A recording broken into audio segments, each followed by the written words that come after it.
This is my tour and review of the 2019 Bavaria C45. This was filmed after spending a week on the boat in Thailand, and is coming out slightly out of order with the rest of the videos, but I wanted to give you a good idea of what we're sailing on and what it was like.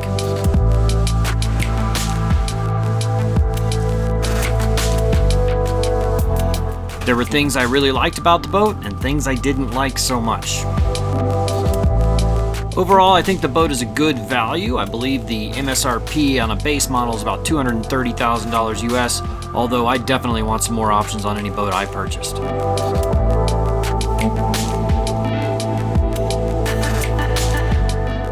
So this is a C45 Bavaria, a brand new 2019 model. One of the really cool things that it has, that I think is really cool, is the swim deck. It folds up so that you have a flat back on it, and then you have your life lines that'll go across. You got lots of storage under these two things right here. I'm thinking the wrong way. So storage under here, and then you have more storage under there. It's not really big enough to be a dinghy garage, but you can still store a lot of things under there. You know, if you got some sports equipment or whatever you want to do. There's more storage here. It's a pretty comfortable boat, really, for sailing around. Nice big cockpit.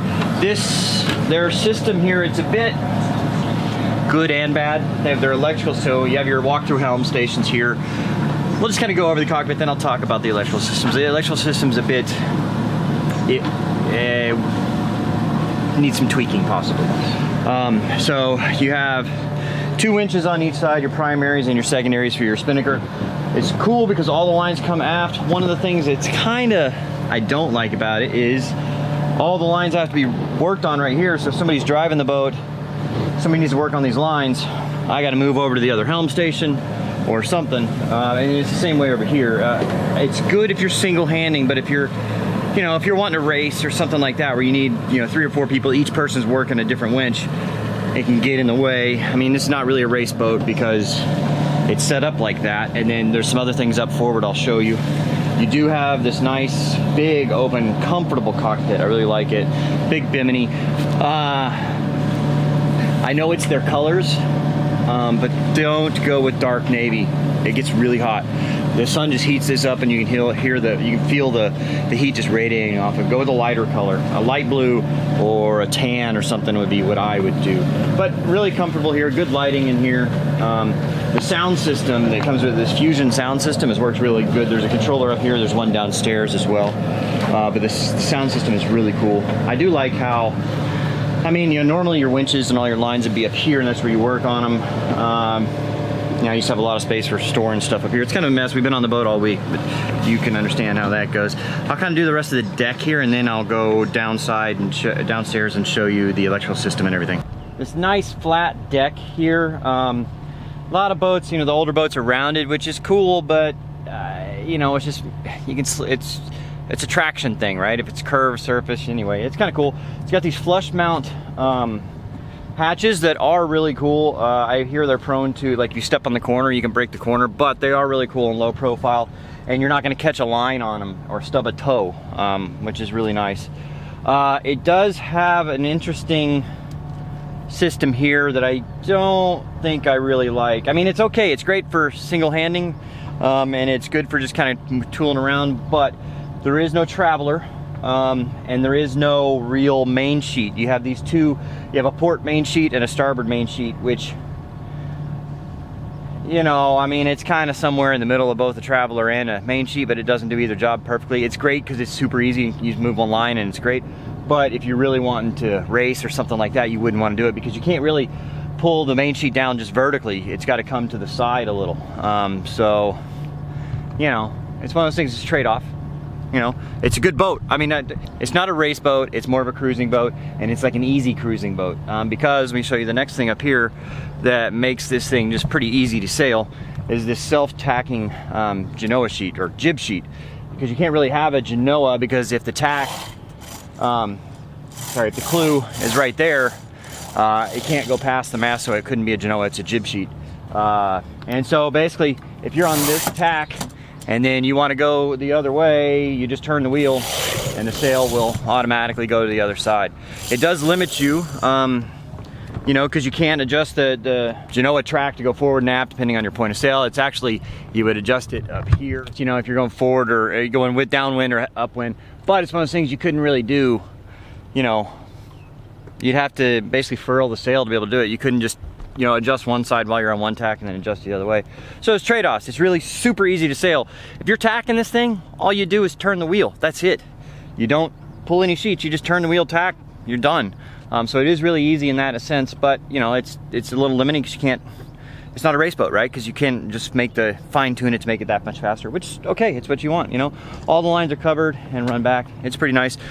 Chain locker here, it's nice. It's not one of those where you can put another berth in there, but it's nice and big. You can put all your, you know, buoys and stuff. So now let's go down inside and take a look. Before we even get downstairs, there's kind of a cool feature. So this slides all the way out, just it's pretty standard, right? Comes like that. And then this, your door here actually goes down in its little hole, so you don't have to sit there. Mainly one problem with boats is you pull the doors out, you got to put them and store them somewhere. This, you just lift it up, boom, it's locked in.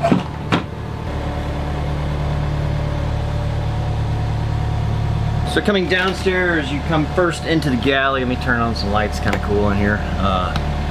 There we go. You have our other crewmate, Rob. Hey. So you have your galley down here. It's an L-shaped galley. You got your refrigerator and freezer pull-out doors down here. Got your standard gimbal stove, does pretty well. Lots of storage everywhere. It's a pretty nice galley. It's nice. You could work on it pretty easy. You know, you got your handholds here if you're heeling the other way.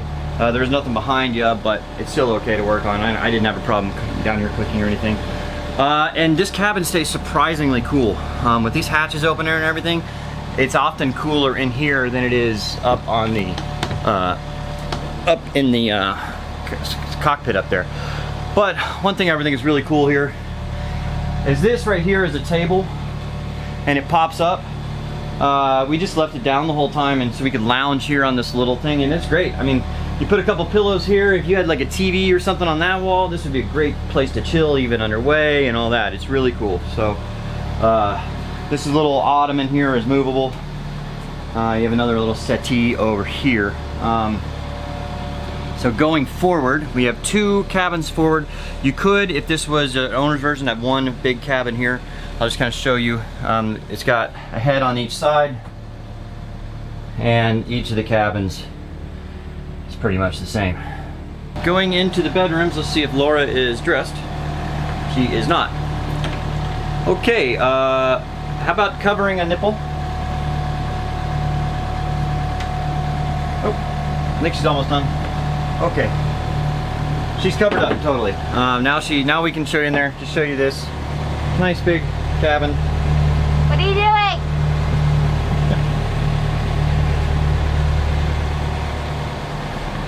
She's not ready to be on film yet today.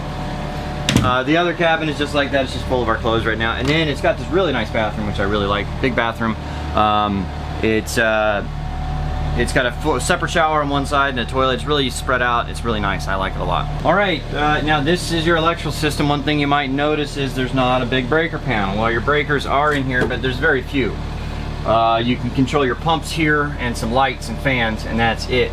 Your inverter controls are all right here. Now, because all your master stuff for your outside lights, your inside lights, your fans, your autopilot, all the controls are run on this, which is cool in thought, but you need to have backup. If I have to run everything, so right now, if I had a pump shorting out and I needed to turn it off, well, the pumps you can actually do right there. Let's say I had a deck light shorting out and I had to do it. I couldn't just turn off anything in here, run down and do it. I would have to come here, go to the lights page, wait for it to change. Okay, and then I've got, let's see here, it's a lower deck power light. I got to go to that tab, and then I got to find it, the galley ceiling lights. Boom, I turn it off right there. So I don't like that. I couldn't just come in here, boom, off. I had to run through a page and it took me 15-20 seconds, and if your boat's on fire, that's not good. But other than that, it's a pretty cool system because you can sit here and monitor all your levels. You can just hit a button, like right now we're at anchor, so I hit the anchor button and it turns on the anchor light. and it turns off the autopilot, turns off all the stuff that's not needed. If I want to go sailing, which we're about to do, I hit the sailing button and it turns on the autopilot, the depth sounder, your steaming lights and stuff like that if you need them. But that's the thing, is I don't want the steaming lights on, so I have to go back to this page, go to my steaming lights, turn it off, my position lights, turn it off because we're in the daytime. So, I mean, it's kind of cool though. You can get the app on your phone and do all this from your phone too, right? So it's just got a little repeater that you could do.